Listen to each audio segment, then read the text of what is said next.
السلام علیکم پیارے بچوں، آج کی کہانی ہماری بہت ہی سبق آموزہ ہے، تو یہ کہانی بھی آپ نے پوری سننی ہے اور ہم لاسٹ میں دیکھیں گے کہ اس کہانی سے ہمیں کیا سبق حاصل ہوتا ہے۔ تو چلتے ہیں، کہانی کو شروع کرتے ہیں۔ ایک گاؤں میں ایک دھوبی رہتا تھا جس کا نام رامو تھا۔ اس کے پاس ایک گدھا تھا جس کا نام گوپو تھا۔ رامو روز صبح کپڑے دھونے کے لیے دریا پر جاتا اور گوپو پر کپڑے لاد کر لے جاتا، لیکن گوپو بہت آلسی تھا، اسے کام کرنا بالکل پسند نہیں تھا۔ کبھی کہتا میرے پاؤں میں درد ہے، اور کبھی کہتا مجھے نیند آ رہی ہے، اور کبھی بھوک لگی ہے۔ روز کوئی نہ کوئی بہانہ بنا لیتا تھا۔ رامو اسے روز سمجھاتا، دیکھو گوپو، اگر کام نہیں کرو گے تو کھانا کیسے ملے گا؟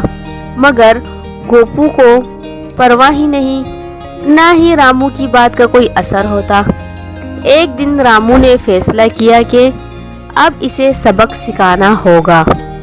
اگلے دن وہ گوپو کو ساتھ نہ لے کر گیا، بلکہ ایک اونٹ پر کپڑے لاد کر چلا گیا۔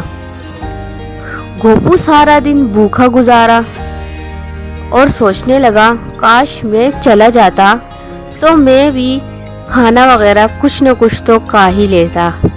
لیکن اس کے مالک نے بھی ٹان ہی لی تھی کہ اس دفعہ اس کو میں سبق سکھا کر ہی رہوں گا، اور وہ اونٹ پر کپڑے لے جانے لگا۔ ایک دن بھی گزر گیا بھوکا، دوسرا دن بھی گوپو نے بھوکا گزار دیا، اب تیسرا دن بھی گوپو نے ایسے ہی گزارا، اور اسے احساس ہونے لگا بغیر کام کے تو کچھ نہیں ملتا، اور وہ سوچنے لگا آج جیسے ہی مالک آئے گا میں اس سے معافی مانگوں گا، کیونکہ مجھے تو احساس ہو چکا ہے اور مجھے اپنی غلطی پر بھی شرمندہ ہوں۔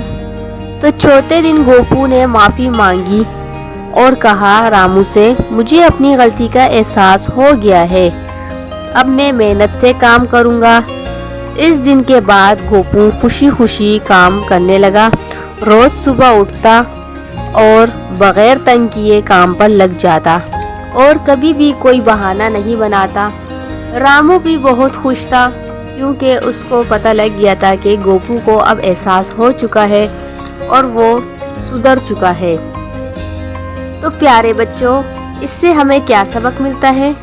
تو اس سے ہمیں یہ سبق ملتا ہے، جو محنت کرتا ہے وہی کامیاب ہوتا ہے۔ سستی اور کاہلی ہمیشہ نقصان دیتی ہے، تو پیارے بچوں، محنت سے کبھی بھی نہیں گھبرانا۔ پھر ملیں گے ہم انشاءاللہ ایک اور اچھی سی مورل سٹوری کے ساتھ، تب تک کے لیے مجھے اجازت دیجیے، اللہ حافظ۔